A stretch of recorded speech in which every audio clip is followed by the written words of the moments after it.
विद्यार्थियों सादर नमस्कार। यूजीसी नेट की परीक्षा के लिए आप हमारे चैनल पर आइए, लाइक कीजिए, सब्सक्राइब, शेयर, कमेंट कीजिए। और हम बातचीत कर रहे हैं नागार्जुन, जिनका मूल नाम क्या था? वैद्यनाथ मिश्र। 1911 में पैदा हुए थे और तमाम प्रसिद्ध कविताएं लिखी। जैसे उनकी कालिदास कविता है, 1938 में आई थी। बादल को गिरते देखा है, 1939 में है, 1938 में ये भी। सिंदूर तिलकित बाल 1943 में आई थी। 43, इसको 43 भी बोलते हैं। अकाल और उसके बाद बहुत प्रसिद्ध कविता 1952 में आई थी। शासन की बंदूक 1966 में, और चंदू मैंने सपना देखा 76 में। अभी जिस कविता पर हम बात कर रहे हैं वो है खुरदरे पैर, जो 1961 में प्रकाशित हुई थी। ठीक है। और खुरदरे पैर का मतलब क्या है और रचनाकाल कविता कब है? इस कविता का 1952 में रचनाकाल है, लेकिन प्रकाशित कब हुई थी? ये 1961 में हुई थी। तो ये जो खुरदरे पैर है, आपने खुरदरे पैर देखे होंगे जिन लोगों के पैर फटे हुए होते हैं, एड़ियां फट रही होती है, यानी कि जो लोग मेहनत करते हैं बहुत ज्यादा, जिनको ठंड लगती है, मतलब कह सकते हैं जो बहुत ही इनके पास अभाव होता है, जीवन की सुविधाएं नहीं होती है, या अपनी उन ख्वाबों को पूरा नहीं कर पाते हैं, जिनका चेहरा बहुत ज्यादा चमकीला नहीं होता है, बहुत ज्यादा क्रीम नहीं लगाते हैं, जो बहुत ज्यादा इलीट लाइफ नहीं जीते हैं, है ना, उनकी जो पीड़ा है, उनका दर्द है, उसके बारे में नागार्जुन बता रहे हैं। और मैंने पहले ही बताया था आपको कि नागार्जुन लगातार अवाम के उस वर्ग के बारे में कविता लिखते रहे हैं जो कि अभावों का जीवन जीने के लिए अभिशप्त है, जिसके जीवन में सिर्फ दुख ही दुख है, और उन दुख का समाधान जैसे उसके पास है ही नहीं है। जैसे अब गोदान में बात कर रहे थे ना, कि होरी पता नहीं किस भाग्य का विधाता या किस भाग्य के अधीन है कि उसकी जिंदगी में अभाव जैसे समाप्त होने का नाम ही नहीं लेते उसके जीवन में। तो यहाँ पर भी जो खुरदरे पैर है, उन्हीं लोगों के पैर है जिनके पास अभाव ही अभाव है।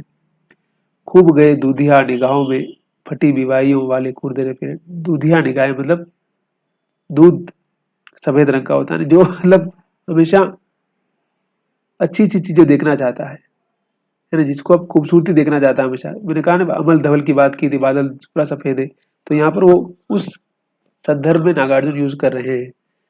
और वो जो फटी बीवाया, जिनकी पैर की बीवाया, एड़ियां फट रही, जिसको एड़ी बोलते हैं ना, सर्दी के समय में एड़ियां फट जाती है। धस गए कुसुम कोमल मन में, गंठुल गंठों वाले कुलिश कठोर पैर। और देखिए कि उसकी आंखों में क्या फंस गए? धस गए कुसुम कोमल मन में। उसका मन बहुत कोमल था, कुसुम की तरह, फूल की तरह था। और गंटुल गंटों वाले कुलिश कठोर पैर, और जिसमें बहुत सारी गांठें पड़ रही है, बिल्कुल गंदे हैं, न धोने धोने का टाइम मिल रहा है, न साफ करने का टाइम मिल रहा है, न अच्छा जूता पहनने का समय मिल रहा है। जूता नहीं पहना हुआ तभी तो पूरा पैर दिख रहा है, तभी तो उसकी एड़ी दिख रही है ना भाई। अगर उसने शानदार जूता पहन रखा होता तो फिर उसके पैर फटते ही क्यों? आपने वो पढ़ा ना, प्रेमचंद के फटे जूते। बस दे रहे थे गति रबड़ विहीन ठूंठ पेडलों को। क्या कर रहा? साइकिल चला रहा है वो रिक्शे वाला जो साइकिल चलाता है, उसके पैर में पैर फटे हुए, उसके बारे में बात कर रहा है नागार्जुन। वो लगातार वो क्या है, पैदल भी बिल्कुल सिंगल थे। आपने पुरानी साइकिलें देखी नहीं होगी, अब तो जमाना बहुत बदल चुका है। साइकिलों का जैसे समय ही बहुत कम हो गया है, अब तो हम सभी के पास गाड़ियां हैं, मोटर गाड़ियां हैं, मोबाइल का जमाना है ना भाई। देखिए मोबाइल ही इसका इसकी पीढ़ी है भाई।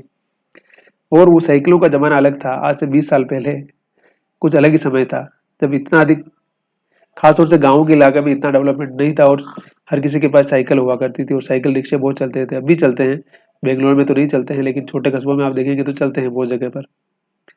तो जो पेडल लगा रहा है, एक नहीं, दो नहीं, तीन तीन चक्कर, उसमें न जाने कितने चक्कर, उसमें बार बार घुमाना पड़ता है ना, चर चर घूमता है ना भाई।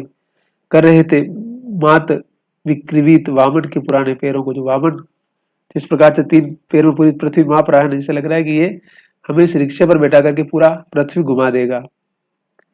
नाप रहे थे धरती का अनंत फासला, अनंत यानी कि अनंत फासला, घंटों के हिसाब से ढोए जा रहे थे। और घंटों के हिसाब से पैसा था उसका, जो भी था भाड़ा लेना था उसको ना भाई, लेकिन वो जा रहा था। देर तक टकराए उस दिन इन आंखों में पैर। और देखिए मेरे क्या कह रहा है कि वो आंखों में हमेशा टकराते रहे। भूल नहीं पाऊंगा फटी बीवाइयां, मतलब उस संघर्ष को, उस दुख को, उन फटी बीवाइयों वाले लोगों को मैं कभी भूल नहीं पाऊंगा। खूब गई दूधिया निगाहों में, धंस गई कुसुम कोमल मन में। मैंने कहा दूधिया निगाहें हैं, बिल्कुल साफ निगाहें हैं, और उसमें वो मन बहुत मतलब मासूम है, इसलिए जल्दी वो चीजें, इसलिए तो उस दर्द को महसूस कर पा रहा है। जो कठोर मन के होते हैं, जो निर्दय होते हैं, उन्हें क्या मतलब है कि गरीब है कि अमीर है, बस वही रक्षा में बैठा, हमको वहां छोड़ दे, तुमको पैसा दे रहे, बाकी तू खा रहा है, पी रहा है, सो रहा है, तेरा क्या दर्द है, हमें क्या लेना देना उससे। आज का जमाना वही है। मध्यवर्ग के पास किसी का दूसरों का दुख देखने के लिए, उनकी पीड़ा देखने के लिए समय नहीं है भाई। समय समाज जिस गति से बदला है, जिस गति से बदल रहा है, उस स्थिति में आप समझेंगे तो ये कविता उस वर्ग के बारे में कि जो लगातार गरीब से गरीब होता जा रहा है, और वो वर्ग जो देख रहा है, जो हमेशा रात दिन जिसकी प्रॉपर्टी बढ़ती ही जा रही है, जो अनंत प्रॉपर्टी का मालिक है, लेकिन फिर भी उसका मन अभी तक भरा नहीं है।